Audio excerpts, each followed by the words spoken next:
Hello Excel friends, so in this exercise we are going to compare Inditex, the world's #1 pure play fashion firm, to H&M stores, the world's #2 pure play fashion firm, and they are headquartered in Sweden. And to do that, we're going to create a spreadsheet that looks like this. So it essentially has the same information as Inditex, but we've got information for H&M stores, and while Inditex is based in Spain, so they use euros, the H&M stores are based in Sweden, so they use kroner. Now, in order to find information, we can go to finance.yahoo.com. If you've never done that before, you can go and check out HNNMY. That's the stock symbol for H&M. And so we'll hop over there, and here we've typed it into the top and press enter. And in order to find financial information here, you see that you've got lots of different options. One of them is financials. We'll click on this, and we can take a look and see how they've done on an annual basis. And so their total revenues are listed here. Again, we see that they're all in SEK, which is Swedish kroner.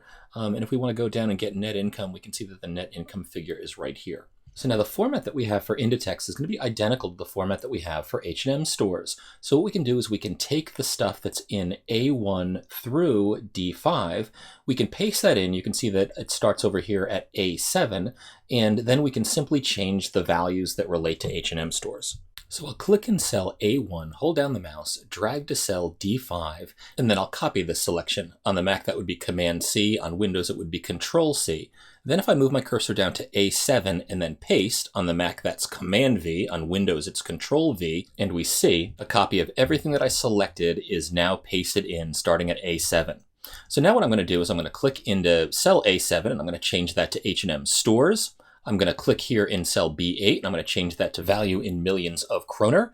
And now what I need to do is get rid of the values that are in B10 through C11, because those are the values from Inditex, and I'm going to enter new values in here for H&M stores. So the first thing I'm going to do is I'm going to clear out the values that are in there. So I've clicked and dragged from B10 down to C11. I'm going to go up here to my clear icon, and if I click on it, I get a bunch of different options. If I say clear contents, what that's going to do is it's going to clear the numbers, but it's actually going to keep the formats in there. Now you'll notice that I get this number sign or pound sign div/0 exclamation. This is an error that I have in here. If I click in the cell and click on the little yield sign, I can see that it tells me exactly what this is. It's a divide by zero error, and dividing by zero is mathematically impossible. It considers that there's a zero in 2018 and 2017, so that's why I'm getting this error. So let's fix this by putting in our values for H&M's revenue and net income for 2018 and 2017. So I'm going to hop back over to my Yahoo Finance page. I'm going to look for total revenue here. And now remember, we're showing it in millions of Swedish kroner. This is thousands of Swedish kroner. So what I'm going to do is just select the first 6 numbers here. I'm highlighting them. I'm going to do a Command-C. You want to do a Control-C if you're on Windows. And I want to show you something interesting that happens with respect to copy and paste. If you paste directly into a cell, so you can see that I'm in B10 right now, I'm not pasting into the formula bar, so my formula bar is not active.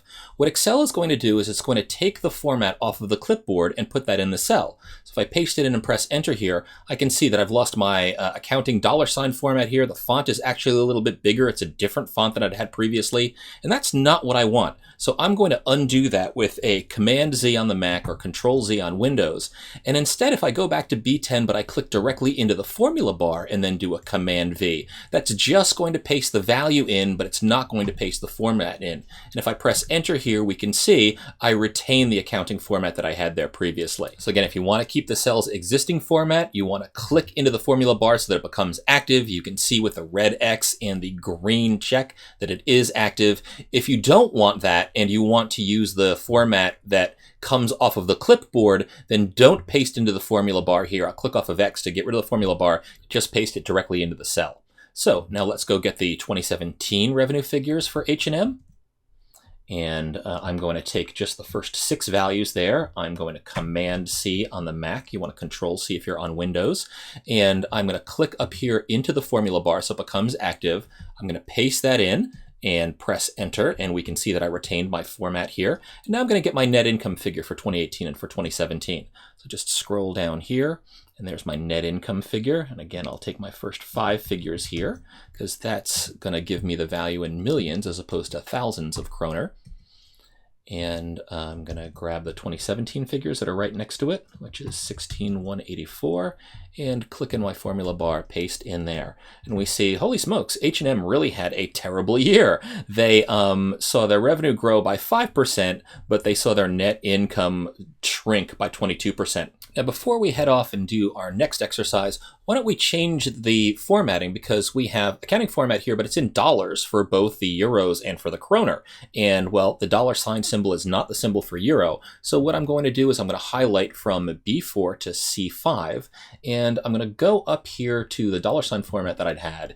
And we can see that I can just pull down and I can select euro in there. So now it's been reformatted as euros. I don't want the decimal place to exist, so I'm going to click twice on the decrease decimal to get rid of those decimals.